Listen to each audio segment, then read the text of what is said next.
Muy buenos días a todos. Vamos a empezar con nuestra clase de hoy, lunes 4 de octubre, hablando de teoría general del proceso.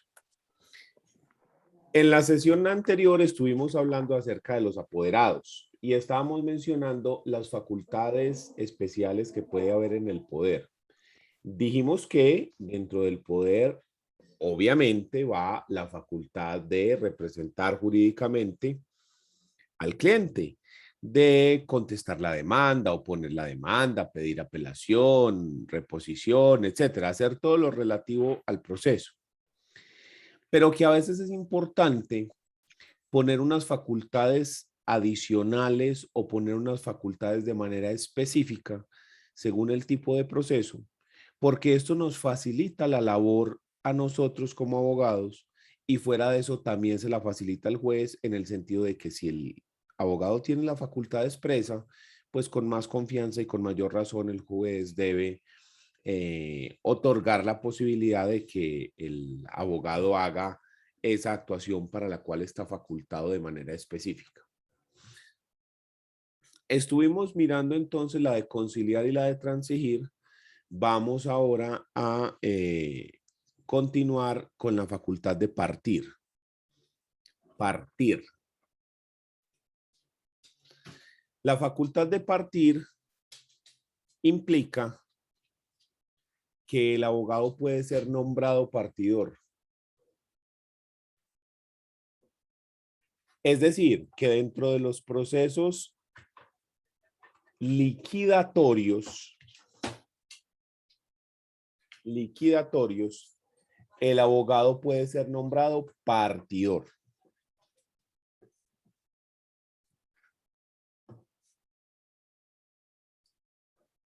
¿Cómo así? Los procesos liquidatorios son, por ejemplo, donde se hacen las sucesiones, donde se hace la liquidación de sociedad conyugal, donde se hace la liquidación de sociedad comercial.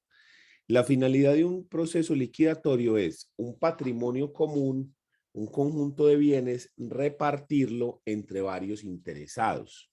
Esa es la idea del proceso liquidatorio, repartir un conjunto de bienes entre varios interesados. ¿Cómo es la estructura de ese proceso? En ese proceso se presenta la demanda, el juez la admite, se contesta la demanda y luego se pasa a la primera audiencia, la primera y única en realidad. Esa audiencia se llama audiencia de inventarios y avalúos. Y como su nombre lo indica, en esa audiencia vamos a realizar un inventario de todos los bienes que vamos a repartir y su respectivo avalúo. Entonces ahí vamos a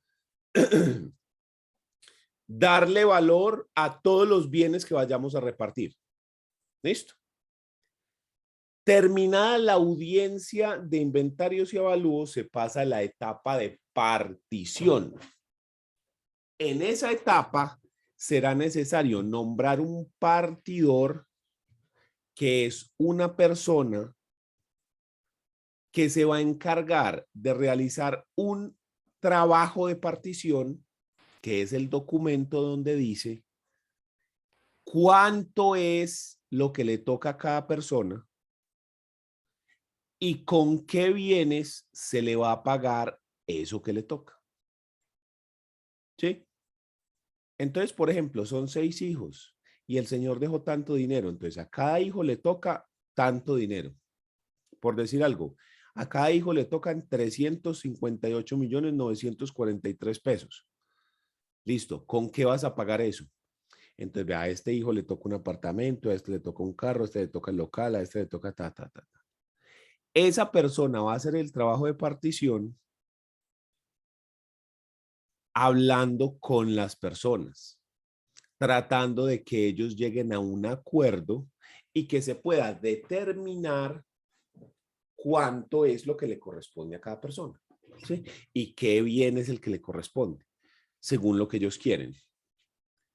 Pero si no hay acuerdo, si las personas no se ponen de acuerdo, entonces el partidor hace el trabajo de partición adjudicando en comunidad y pro indiviso. es decir, un porcentaje de todo para todos.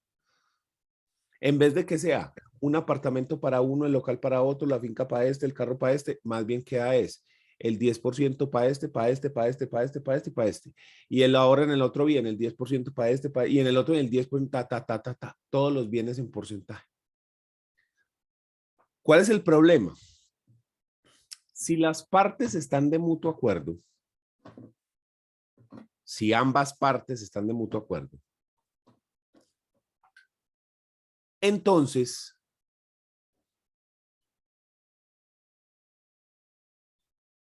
el juez puede nombrar como partidor a los abogados o al abogado que tenga la facultad expresa, incluso a los dos abogados.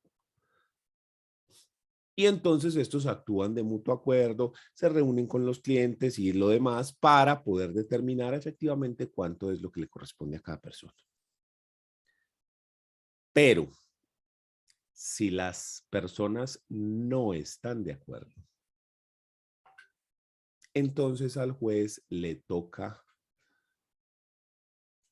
nombrar un partidor de la lista de auxiliares de la justicia. ¿Y eso por qué es malo? Porque primero, ese partidor le interesa es entregar su trabajo rápido, no lograr el mejor acuerdo posible entre las partes. Y segundo, a ese partidor hay que pagarle sus honorarios que el juzgado se los fija rápidamente. ¿Y por qué esas cosas son problemas? La primera, porque el partidor nombrado por el juzgado no se pone a intentar negociar con ahínco, a decir, venga, pero intentemos, mire que una cosa, mire. El partidor básicamente dice, bueno, ¿hay acuerdo? No, listo, en comunidad todo. Sin mayor esfuerzo. Y eso puede ser muy perjudicial, porque es que si vos hiciste una sucesión, porque se murió el papá de Hugo, Paco y Luis, y la idea es que cada uno quede con su derecho de herencia independiente, y todos quedan en comunidad, pues en realidad no hiciste nada. Los bienes antes eran del papá, ellos tenían una comunidad herencial. Ahora los bienes son de ellos y ellos tienen una comunidad normal. No hiciste nada, ¿sí? Y además de eso hay que pagarle honorarios. Lo máximo que me ha tocado a mí en un proceso fue en una sucesión donde se le pagó al partidor 26 millones de pesos. Y lo más triste de todo es que el trabajo era una pendejada. Esto se hizo antes de que hubiera una modificación del Código General del Proceso en la cual cuando hay menores de edad se puede nombrar como partidor a los abogados. Antes no. Con el Código de Procedimiento Civil, si había menores de edad, siempre tocaba nombrar partidor de la lista de auxiliares de la justicia. Entonces tuvimos una sucesión en la cual se muere un señor que tuvo dos niños con dos mamás diferentes. Entonces era coger y repartir los bienes de ese señor entre dos niños. ¿Cuánto les toca? El 50% de los bienes. Y los bienes casi todos eran en porcentaje con otros tíos. ¿Sí? Entonces 50 para uno y 50 para el otro. Eso era todo lo que había que hacer. Se nombró el partidor y hubo que pagarle 26 millones de pesos porque dijera que todos los bienes son 50-50. En ese caso, porque el Código de Procedimiento Civil no lo exigía, como eran menores de edad, tenía que hacerse por intermedio de partidor de la lista de auxiliares de la justicia. Ya hoy en día, pues el Código General del Proceso nos permite que aún habiendo menores de edad, se pueda nombrar como partidores a los abogados. Entonces eso no solo le ahorra a la gente la plata, sino que también puede servir para que no ocurran estas mm, circunstancias que le digo donde el partidor es casi que perezoso o decidioso que dice, ¿hay acuerdo? No hay acuerdo. Ah, listo, entonces nos fuimos. ¿Ya? Todo esto usted lo va a encontrar regulado en el Código General del Proceso a partir del artículo, déjenme un segundo.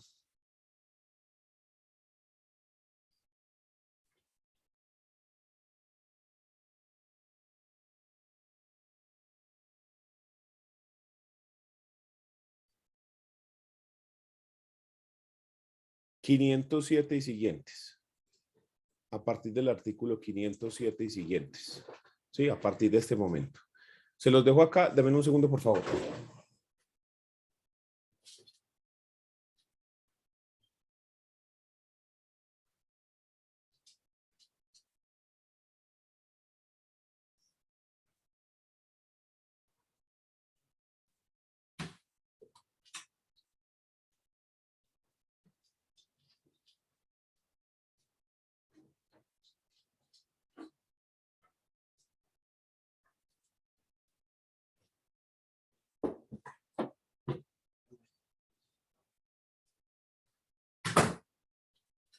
Entonces, acá en este artículo 507 está el decreto de partición que dice: en la demanda de apertura del proceso de sucesión se entiende incluida la solicitud de partición, siempre que esté legitimado para pedirla a quien lo haya promovido.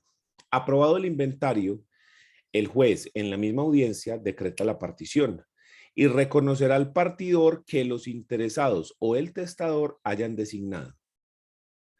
Si estos no lo hubieran hecho, nombrará un partidor de la lista de auxiliares de la justicia. ¿Y a quién van a designar?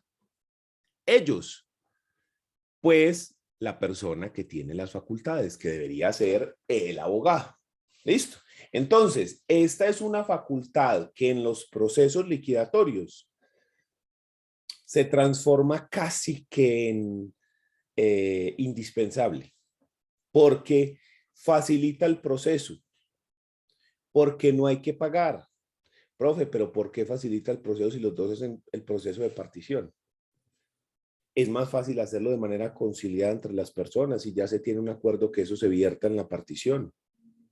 Además, cuando se nombra el partidor y se le fijan honorarios, si estos no se pagan, el proceso no puede continuar. Entonces, graves. Entonces, es una facultad que usted siempre va a poner en los procesos de sucesión, liquidación de sociedad conyugal, liquidación de sociedad patrimonial de hecho de compañeros permanentes, liquidación de sociedades. En esos eventos usted procure que siempre sus poderes tengan la facultad para ser nombrado partidor. ¿Listo? Siguiente facultad. Allanarse. Allanarse.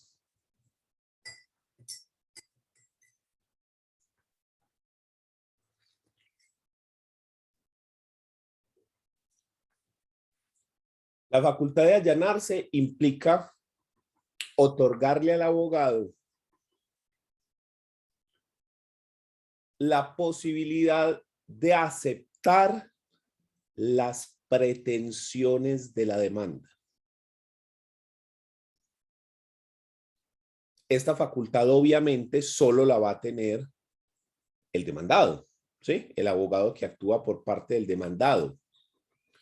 Porque le va a dar al abogado la facultad de aceptar las pretensiones de la demanda y de asumir la responsabilidad que se deriva de ello. Sí, o sea, es declararse culpable y la responsabilidad que se deriva de ello, porque si usted se declara culpable de homicidio, pues entonces tiene una pena que tiene que cumplir. Y entonces uno pensaría, pero ¿por qué rayos le voy a dar al abogado la facultad de que declare culpable al qué?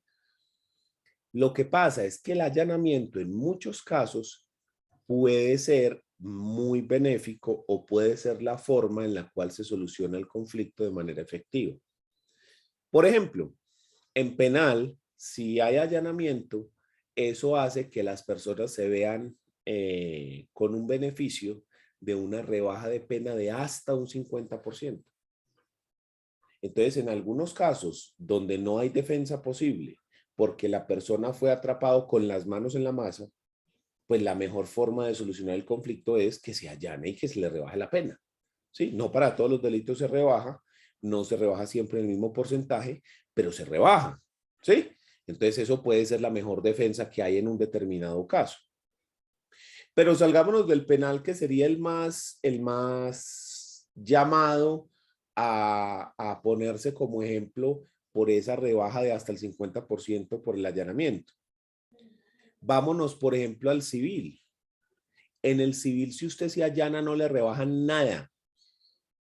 La única ventaja es que si usted se allana, el proceso se acaba más rápido. Y entonces la pregunta es, pero ¿cómo así? ¿Cuál es la ventaja en ese caso? O sea, yo insisto, ¿para qué me quiero allanar? A nosotros, hace unos años, cuando salió la sentencia de la Corte Constitucional de la unión marital de hecho para compañeros permanentes del mismo sexo, si nosotros no hicimos la primera demanda declarativa de Colombia, sí fue la primera de Antioquia, estoy seguro, en la oficina de nosotros. ¿Y qué fue lo que ocurrió? Una señora convivió con otra durante más o menos 30 años. La señora empezó a sufrir de demencia senil y la otra, que había sido enfermera, renunció a su trabajo y se dedicó por un todo y por todo a cuidar a su compañera. Como la viejita que estaba ya más llevada tenía muy buena plata y muy buenos bienes, pues ellas dos vivían de los arriendos y las cositas que dejaba eso. Y la otra se dedicó en cuerpo y alma a cuidar a la otra. Hasta que un día muere. Era tan conocida la situación que a nosotros nos contacta la familia, todavía no había salido la sentencia salió como a los 15 días o al mes, y nos dice, no quedan sino sobrinos y hermanos para recibir la herencia. Y nos dicen todos, nosotros queremos solucionar esta circunstancia, que se murió la tía, que no sé qué, que dejó a esta señora, que y le queremos reconocer el derecho a ella. Nosotros queremos que ella tenga derecho porque ella la cuidó durante más de 30 años. ¿Qué hacemos? Entonces nosotros estamos mirando a ver como qué maniobra jurídica podíamos hacer cuando sale la sentencia de la unión marital de hecho para compañeros permanentes del mismo sexo. Entonces dijimos, listo. ¿Cuál es el problema? La unión marital de hecho se puede decretar de dos formas. Por una escritura pública, pero los dos compañeros permanentes tienen que ir a la notaría. No lo había. Por un acta de conciliación, pero donde los dos compañeros permanentes sean citados para ese efecto y reconozcan que lo son. Tampoco la había. O una sentencia que un juez declarara que fueron compañeros permanentes. Como esto fue antes del Código General del Proceso, eso era un proceso ordinario. Y esos procesos eran muy lentos, mínimo 5 años, mínimo. Y era un proceso de 5 a 10, básicamente. Entonces, todos de mutuo acuerdo, para hacer una sucesión que en juzgado, por mucho que se demora un año, pero en realidad es entre 6 meses y un año. Todos ya queriéndose repartir los bienes, ya acuerdos sobre cómo es repartición, sobre que la unión marital existe, todo, y no podíamos hacer el proceso porque se iba a demorar 5 años el reconocimiento. Y todos le querían reconocer a ella la calidad. Entonces dijimos, bueno, hagamos una cosa. Demandemos en declarativo de unión marital de hecho y que entonces los otros familiares se allanen a la demanda. Porque cuando hay allanamiento en civil también se da sentencia anticipada, como en penal, solo que no hay rebaja de pena. Entonces, efectivamente, se demandó en proceso declarativo de unión marital de hecho y los familiares se allanaron y se terminó el proceso por sentencia anticipada. Duró como 4 meses, creo que fue, y de ahí pasamos a la sucesión y se pudo repartir. Entonces, el allanamiento es una facultad que no solo es útil en el proceso penal, sino que también, dadas unas circunstancias especiales, puede tener utilización en las otras jurisdicciones, en civil, penal, laboral, familia. Como no conocemos el caso concreto, como la circunstancia se puede presentar de un momento a otro, pues es mejor que si yo voy a recibir poder de la persona que va a ser demandado, pues de una vez que quede la facultad para allanarse.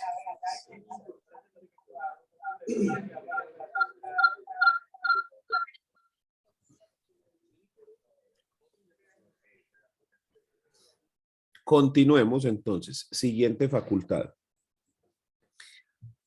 Desistir. Desistir.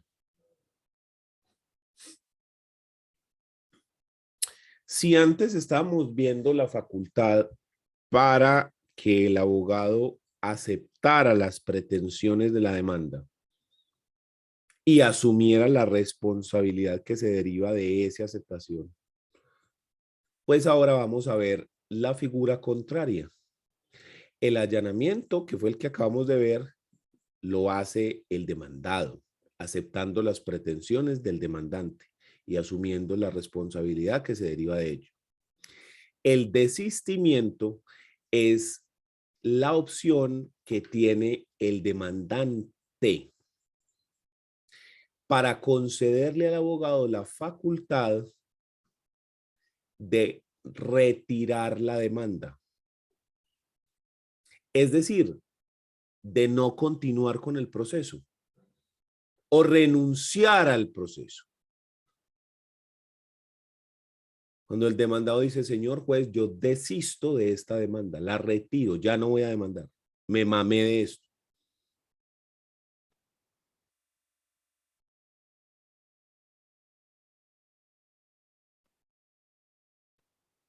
Esa facultad de desistir, al igual que las dos anteriores, perdón, al igual que la anterior, su finalidad puede ser la solución del conflicto fruto de negociaciones en métodos alternativos. ¿Cómo así?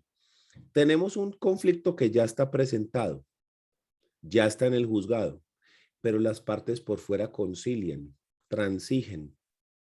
Y entonces dentro de las condiciones para conciliar o transigir el proceso, hay que retirar la demanda. Si usted retira la demanda, yo le consigno mañana. Entonces, muchas veces esa facultad de desistimiento se puede solicitar para dar cumplimiento a un arreglo o a un acuerdo que las partes hayan hecho por fuera. Es el caso más común. Si usted desiste, pues le está diciendo al juez, yo ya no voy a continuar con esto, yo ya no tengo ningún conflicto que usted revise.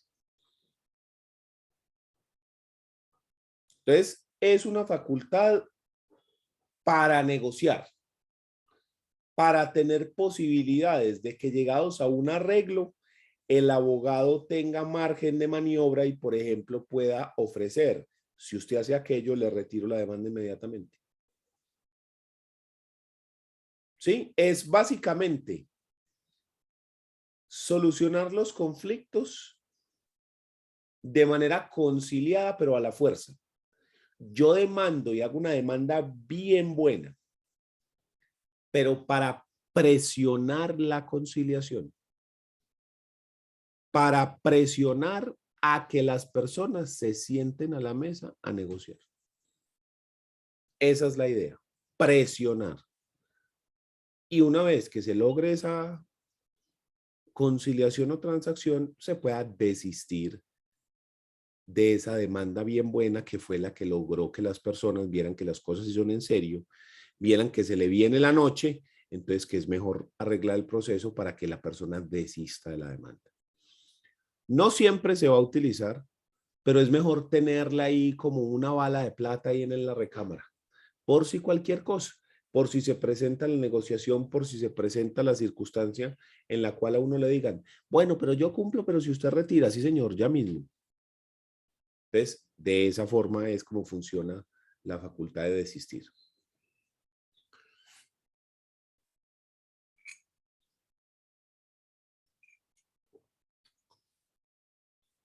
Y la última facultad que va a tener el abogado, al menos pues de esta lista que estamos haciendo, que no quiere decir que son todas las facultades que puede tener un abogado, no.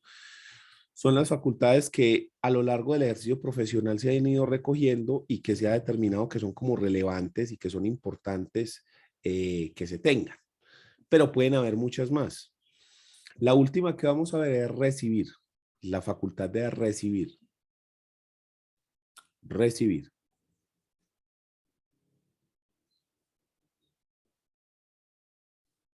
Esta le da la facultad al abogado de recibir bienes o sumas de dinero en nombre de su cliente. Recibir bienes o sumas de dinero en nombre de su cliente. Lo que no implica, o lo que no implica que el abogado pueda apropiarse de lo recibido. Profe, perdón, recibir bienes o sumas de dinero, ¿qué? En nombre de su cliente. Lo que no implica que el abogado pueda apropiarse de lo recibido. Profe, ¿cómo se llama la facultad? Recibir.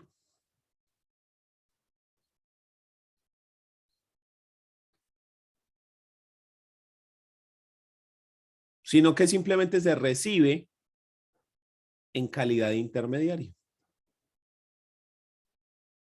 Intermediario entre quien entrega una cosa o bienes y el cliente. Usted está recibiendo en calidad de intermediario. Y uno dice, venga, ¿para qué queremos recibir nosotros? Porque muchas veces también esta puede ser la forma en la que solucionemos algunos conflictos, recibiendo. En una ocasión, nosotros en la oficina tuvimos una sucesión que era de hermanos y eran como 15 o 20 hermanos, un montón, era un montón. Había unos hermanos que eran de mamá y papá y otros hermanos que eran solo paternos cuando el papá de joven se echó una canita al aire y por allá con otra señora tuvo otros hijos. Los hermanos dobles de mamá y papá no la iban, pero en absoluto con los hermanos medios, nada, encontradísimos. Y incluso dentro de los hermanos dobles, habían unos que no se llevaban con otros. Dentro de la sucesión había un local muy bueno en Itagüí. El local donde hay figura Pinturas Uribe, ese local. Local muy bueno. Pero había que vender el local porque para hacer la sucesión había que hacer una cantidad de pagos. Por ejemplo, el señor tenía una empresa y había como 5 o 6 trabajadores a los cuales les debía prestaciones sociales, cesantías, pensiones, no sé qué, y eso iba a ser un montón de plata. En la finca tenía otros, tenía unas deudas, había que pagar unos impuestos, o sea, tenía una cantidad de deudas, entonces había que vender ese local para poder pagar esas deudas y que el proceso continuara. Y si sobrara algo de la venta, pues repartirlo entre los herederos según su proporción. Entonces se propone el negocio y aparece la gente de Pinturas Uribe y van a comprar el local. Listo, que entonces vale tanto, que entonces tanto y tanto.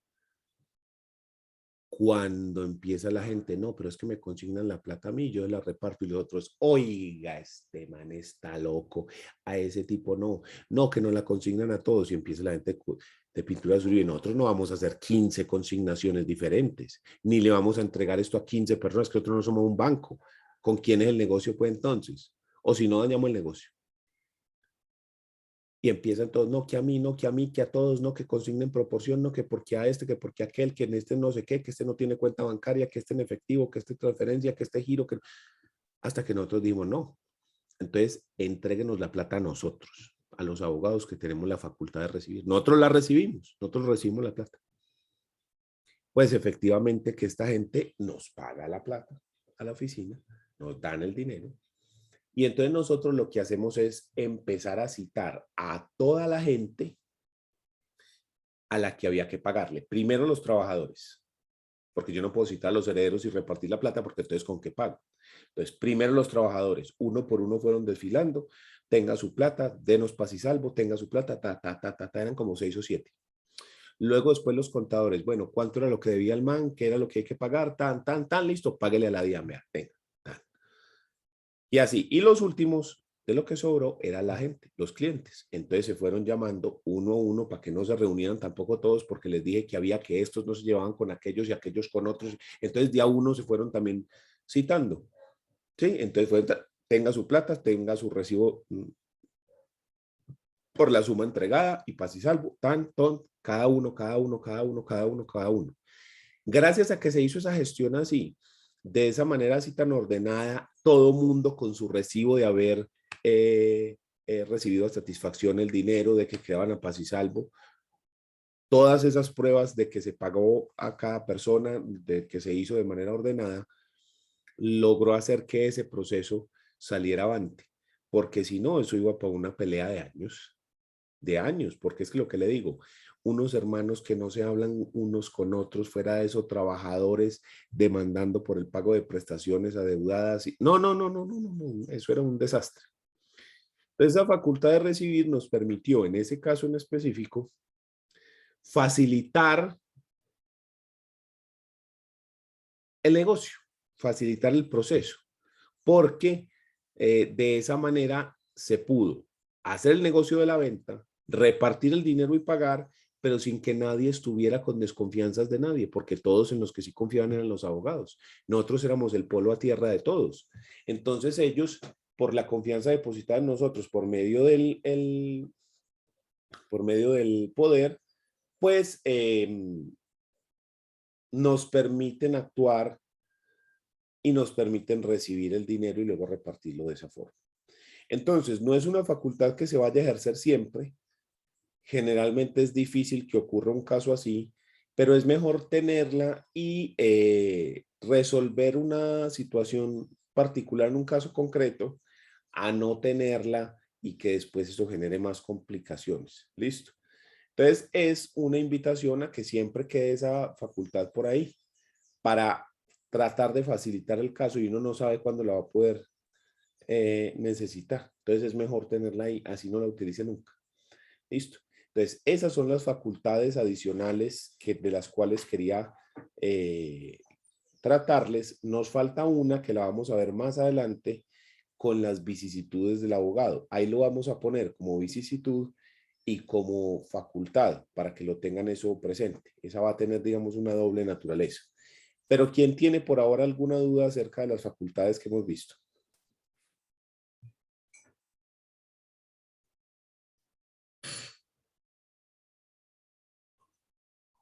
Profe, una pregunta.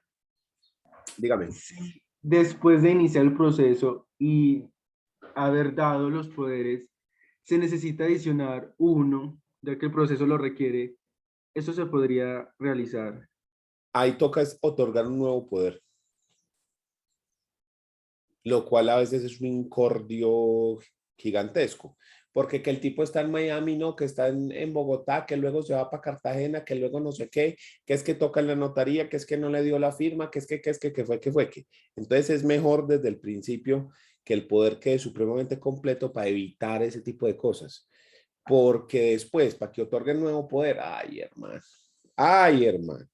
eso es un problema. Entonces, la recomendación es, intente que el poder siempre quede con todo, con todas las facultades bien organizaditas. ¿Alguna otra pregunta?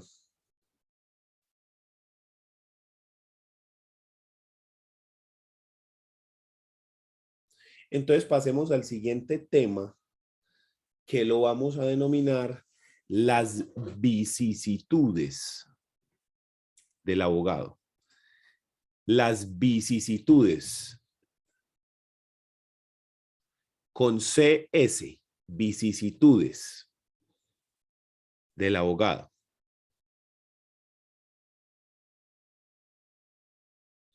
¿Por qué esa palabra, vicisitud? Porque vicisitud es la alternancia de situaciones positivas y negativas a lo largo de un proceso o de un periodo. Entonces, digamos que este tiene circunstancias positivas y negativas. Entonces, por eso lo llamamos vicisitudes. La primera de esas vicisitudes que vamos a ver también es una facultad, o sea, tiene como una doble naturaleza ahí, y es la sustitución del poder. sustitución del poder.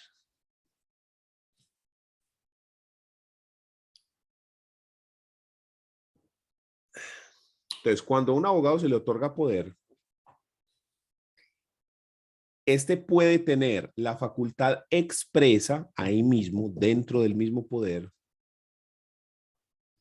de sustituirle ese poder a otro abogado.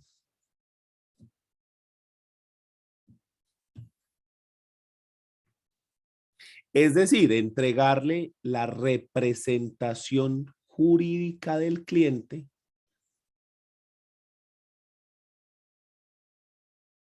a otro abogado sin necesidad de que se otorgue un nuevo poder por parte del cliente a ese otro abogado. No se necesita que el cliente otorgue un nuevo poder, no se necesita. Porque si mi poder tiene esa facultad, yo le puedo transferir la facultad a otra persona.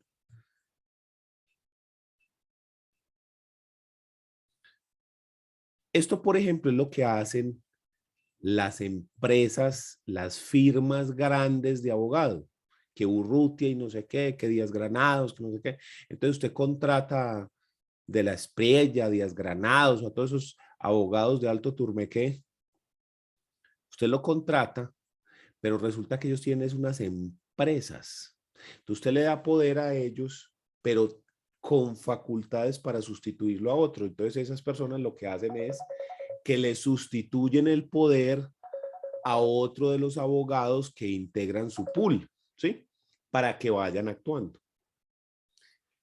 Profe, pero si yo no trabajo en un pool de abogados, si yo todavía no tengo mi pool de abogados, ¿para qué quiero yo esta facultad?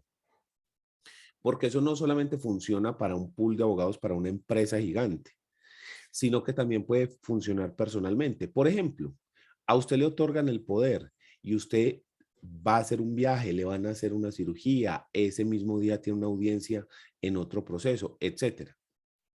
Entonces, en vez de solicitar que eso se aplace, en vez de mirar a ver si tenés justa causa o no para que solicitar el aplazamiento o la cancelación de esa audiencia, pues le puedes sustituir a otra persona, un abogado de tu confianza, tu compañero de oficina, ¿sí?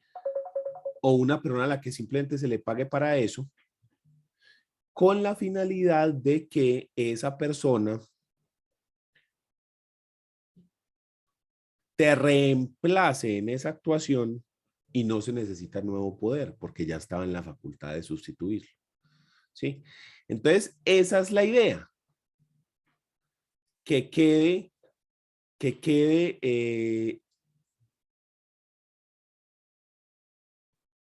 la facultad para que le permita al abogado que en caso tal de que él no pueda realizar algo, le pueda sustituir a otro sin necesidad de otorgar un nuevo poder, sobre todo con los casos de personas que están, por ejemplo, fuera del país o que vienen en una zona muy alejada donde desplazarse hasta una notaría para otorgar un nuevo poder se vuelve difícil.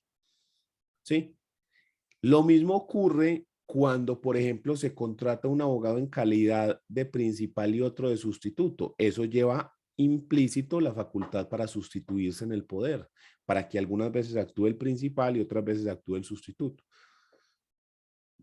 De hecho, por ejemplo, en mi oficina, como somos varios, siempre los poderes y siempre los procesos tienen dos abogados, uno en calidad de principal y otro en calidad de sustituto, y obviamente está la facultad de sustituir, porque llegados a alguna circunstancia, se puede sustituir el poder sin necesidad de molestar al cliente para que vaya otra vez a la notaría y otorgue un nuevo poder y cuando termine el abogado esa función que le fue encomendada, entonces vuelva otra vez y no, entonces con la facultad de sustituir está implícita ahí, o está, no, implícita no, está explícita la facultad que tiene el abogado para sustituirle a otro y ese después revolverle a uno el poder. Esa sustitución puede ser temporal para una sola actuación o diligencia o puede ser permanente para que esa persona termine de llevar a cabo el proceso. ¿Listo? Entonces, es una facultad muy, muy útil. Y es una circunstancia que a uno como abogado le ocurre con frecuencia, que usted no puede continuar con esa audiencia, que usted no la puede realizar, que ese día le programaron otra cosa, entonces necesita sustituir el poder. ¿Listo? Entonces, esa es supremamente importante que quede expresa dentro del poder y se va a utilizar, créame que sí.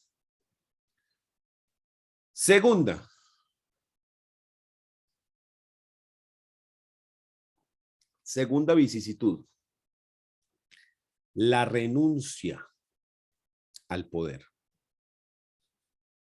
Renuncia al poder. El abogado en cualquier momento puede renunciar, a ser el representante jurídico de su cliente. En cualquier momento puede renunciar a ser el representante jurídico de su cliente. Pero, debe manifestarlo siempre por escrito al juzgado. Siempre por escrito.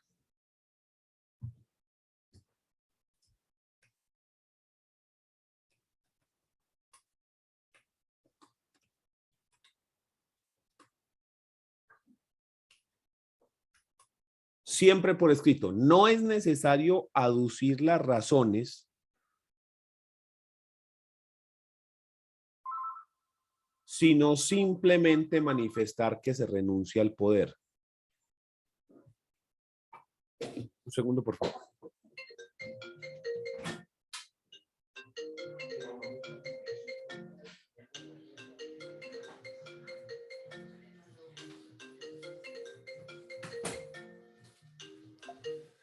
Ya, qué pena con ustedes. Entonces, no es necesario aducir las razones, sino simplemente manifestarle al juez que se renuncia al poder. Si se renuncia, el cliente tiene que otorgar un nuevo poder. ¿Y qué ocurre con los honorarios? Se debe cuadrar con el cliente los honorarios hasta lo trabajado, o si hay desacuerdo entre abogado y cliente, se va a utilizar una figura que nos vamos a referir a ella aquí durante esta clase muchas veces, para que de una vez quede explicada, que es el incidente de regulación de honorarios. Incidente de regulación de honorarios. Donde se suspende el proceso que estamos tratando. El divorcio que estábamos llevando, la nulidad, el proceso se suspende. Y se hace como un pequeño procesito para determinar los honorarios del abogado. ¿Cuánto fue lo que trabajó? ¿Cuánto fue lo que se le pactó por honorarios? ¿Cuánto se le ha pagado hasta la fecha? ¿Es necesario que el abogado restituya dinero o antes el cliente le debe? ¿Listo? Entonces ese incidente de regulación de honorarios lo que va a hacer es que el juez va a determinar si a la persona se le debe o no se le debe según lo que ha trabajado. Si tiene que restituir el abogado o el cliente tiene que completar. Esa es la finalidad de ese incidente. ¿Listo? Y al final queda el paz y salvo de honorarios. De que ya quedaron listos.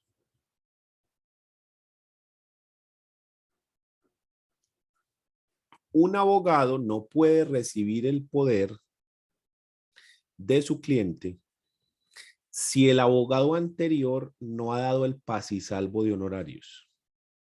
O si el juez no lo ha dado después de tramitar el proceso, perdón, el incidente de regulación de honorarios. Entonces, si usted va a representar a un cliente que ya tenía un abogado, debe haber un paz y salvo, ¿sí? A menos que sea sustitución. Con sustitución de poder sí no se necesita. Lo único que se necesita entonces es que diga expresamente dentro del poder que está la facultad para sustituir el mismo. Si dentro del poder dice que hay la facultad expresa para sustituirlo, ya no hay problema. Pero en el caso de renuncia, que es este, y el que sigue, que es revocatoria, sí se necesita. ¿Listo? Entonces, la renuncia al poder es esa. Nadie está obligado a hacer una actividad que no quiere o no puede realizar, si no sería una esclavitud, ¿cierto? Entonces, si usted coge un caso, en cualquier momento se puede renunciar. Obviamente, hay que mirar dentro del contrato si hay consecuencias jurídicas por ese tipo de cosas, porque generalmente los contratos tienen cláusula penal, es decir, que en el evento de que haya un incumplimiento unilateral que una de las partes no quiera cumplir, pues eso puede generar una indemnización a favor de la parte cumplida. Entonces, si esa renuncia se da de manera unilateral porque el abogado no quiere continuar con el proceso por cualquier circunstancia, eso de pronto, no siempre, de pronto podría llegar a generar una cláusula penal a favor del cliente, en la cual el abogado le tendría que pagar a su cliente por haber terminado el contrato de manera unilateral. No siempre, es extraño, pero puede ocurrir. ¿Listo? Entonces, eso hay que tenerlo en cuenta.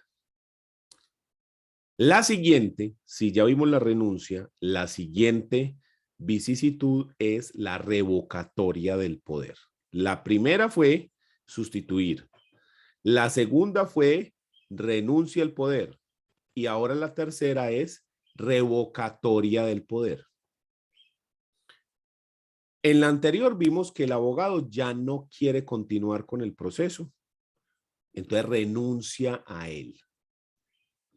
Y ahora es el cliente quien no está satisfecho con la representación jurídica que tiene. Entonces, el cliente que no está satisfecho puede revocar el poder en cualquier momento del proceso. Puede revocar el poder en cualquier momento del proceso. Y en este caso, obviamente, será necesario paz y salvo de honorarios para que el cliente pueda otorgar un nuevo poder. Y, por ejemplo, si le revocaron el poder 5 minutos antes de la sentencia, los honorarios se causaron todos enteritos. Hay que pagarlos todos. ¿Sí? Si se causaron después de la presentación de la demanda, pues ahí ya se causó solamente la primera parte, porque el proceso apenas va a empezar, pero nada más. No, es que no había hecho nada todavía. Entonces ahí uno puede decir, bueno, hay unos honorarios mínimos o no hay honorarios. Ya eso tendrá que revisarse minuciosamente. Entonces, si no hay paz y salvo, ya sabemos que hay paz y salvo de honorarios, ya sabemos qué es lo que toca hacer. Incidente de regulación de honorarios. Y como les dije ahora, si usted es el nuevo abogado, el segundo abogado, usted no puede recibir el proceso sin que haya paz y salvo del abogado anterior, porque si no puede ser sancionado disciplinariamente. Esto es para evitar que los abogados le roben los clientes a los otros, porque entonces yo digo, venga, ¿cuánto le costó, cuánto le cobró Daniela Ochoa a usted por ese proceso? 10 millones, yo se lo hago por 8. Entonces le revoca a Daniela y me lo da a mí, para evitar esa clase de actitudes indecorosas y de competencia desleal. La persona solamente puede recibir el poder si hay paz y salvo, si no puede ser sancionado disciplinariamente. ¿Listo? Y se pueden revisar honorarios, como les dije con el incidente, desde el momento en el que empieza a actuar el abogado y hasta que le fue revocado el poder, qué honorarios se han generado conforme al contrato firmado. No el 20%, el 50%, ya la totalidad de los honorarios. Ya habría que mirar el caso concreto. ¿En qué etapa del proceso estamos? ¿Qué fue lo que hizo el abogado? ¿Qué le faltó por hacer? Y ahí podemos determinar cuánto es el monto de los honorarios. ¿Sí? Pero eso no es que le revocó el poder y ya quedó libre y dejó al abogado viendo un chispero, no. No, no, no. Hay que responder por lo que se le deba al abogado. Siempre. Si el cliente no lo paga, si el cliente no le paga lo que se había pactado, Entonces, incidente de regulación de honorarios, donde se va a establecer cuánto es la plata que le corresponde. Listo. Siguiente, el más triste de los que vamos a ver hoy. La muerte del abogado.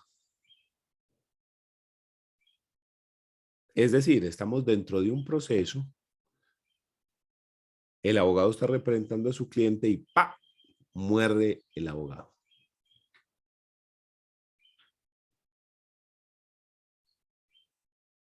En ese caso se debe suspender el proceso. Previa notificación al juez pues, de lo ocurrido. Y se suspende el proceso hasta que la parte consiga un nuevo abogado. Esto porque se debe respetar el derecho de defensa y de defensa técnica, que ya lo hemos mencionado. Ese derecho de defensa técnica que está regulado en el en el artículo 29 de la Constitución del Debido Proceso, implica que las personas tienen derecho a la defensa, pero no cualquier defensa. La Corte Constitucional ha dicho que es una defensa técnica por intermedio de un abogado que conoce y sabe las leyes, que conoce qué es lo que se puede y no se puede hacer dentro de un proceso y cómo hacerlo. Entonces, si el abogado muere, la persona vuelve a quedar, digamos, en un estado de indefensión, porque queda desprotegido ya que no tiene una persona que conozca las leyes, que sepa en qué etapa está el proceso, qué es lo que se va a hacer, qué se puede hacer, qué no se puede hacer. Para evitar esa circunstancia, entonces, se le notifica al juzgado que murió el abogado, se suspende el proceso y se le da un término a la persona para que consiga un nuevo abogado y aporte el poder. Y sobre los honorarios del abogado que murió, también se puede hacer un incidente de regulación de honorarios, porque si se queda debiendo, el cliente debe pagarlos porque ese dinero entra a la masa herencial de esa persona. Entonces, es importante que quede claro, que quede establecido cuánto se le debía a la persona, que se le pague y eso se reparte ya dentro de la sucesión del pobre abogado. ¿Listo? Entonces, si muere el abogado, se suspende el proceso hasta que se consiga uno nuevo porque la persona queda sin defensa. ¿Listo? Entonces, por eso es que se suspende. Y la última vicisitud que vamos a ver por hoy, que es la contraria, es la muerte, ya no del abogado, sino la muerte del cliente. En el anterior se murió el abogado, ahora se muere el cliente. En la mitad del proceso, obviamente. O sea, la persona ya le había otorgado poder a usted, estamos tramitando el proceso y en la mitad del proceso, ¡pa!, le da COVID y se muere el cliente.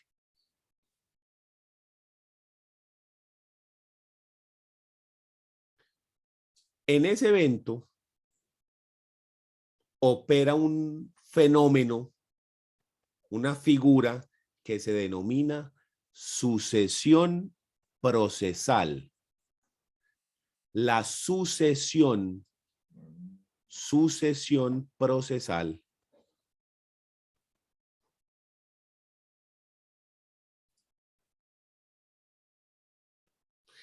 está regulada en el artículo 68 del Código General del Proceso, 68.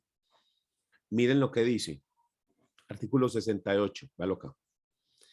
Fallecido un litigante o declarado ausente o en interdicción, el proceso continuará con el cónyuge, el albacea con tenencia de bienes, los herederos o el correspondiente curador. O sea que en este caso, a diferencia en el que se muere el abogado, el proceso no se suspende, sino que el proceso continúa con los herederos, el cónyuge o el albacea. El albacea es cuando una persona muere y deja un testamento y dentro del testamento deja un administrador de bienes. Esa persona se llama albacea. Ese administrador tiene la facultad de mantener los bienes en perfecto estado, hacer que se aplique el testamento y una vez que se haya hecho la sucesión que se haya aplicado el testamento correctamente y se le haya repartido a cada uno de los herederos, pues entonces el albacea termina su labor y ya, listo. Es una figura que se nombra por testamento, por eso la vieron ustedes ahí en el código que mencionaba la albacea. Entonces, esta figura de la sucesión procesal lo que hace es que la persona que venía siendo el demandante o el demandado muere, pero sus herederos lo suceden, lo reemplazan y ellos continúan con el proceso. Esto solo aplica si no es un proceso penal. Porque si esto ocurre dentro de un proceso penal, como la responsabilidad penal es personalísima, el proceso se acaba. Si el que se muere es el reo, se acabó el proceso. ¿Ya? ¿Sí? En cambio, en las otras jurisdicciones, civil, comercial, familia, agrario, laboral, etcétera, se muere la persona y esta es reemplazada por sus herederos, cónyuge, albacea, etcétera, en un litisconsorcio necesario. Entre esos herederos que van a reemplazar a la persona, se forma un litisconsorcio necesario. Y ese fenómeno de esa suspensión procesal, perdón, de esa sucesión procesal, no requiere que se suspenda el proceso.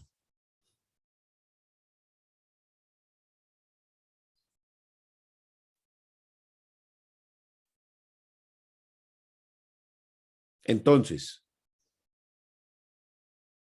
se muere la persona, lo sustituyen sus herederos.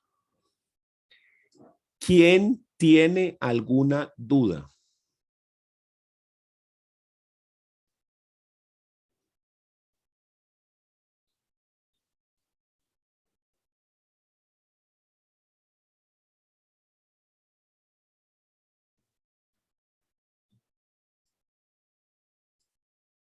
Muy bien. Con esto terminamos entonces el sujeto procesal apoderado. Ya hemos visto juez, partes y apoderado. Ahora sí, a partir de este momento, vamos a empezar a hablar de los terceros intervinientes dentro del proceso. Terceros intervinientes dentro del proceso. ¿Listo? Eso lo empezamos a ver a partir de la clase de mañana. ¿Listo? Entonces eso es todo por hoy. Gracias por la atención.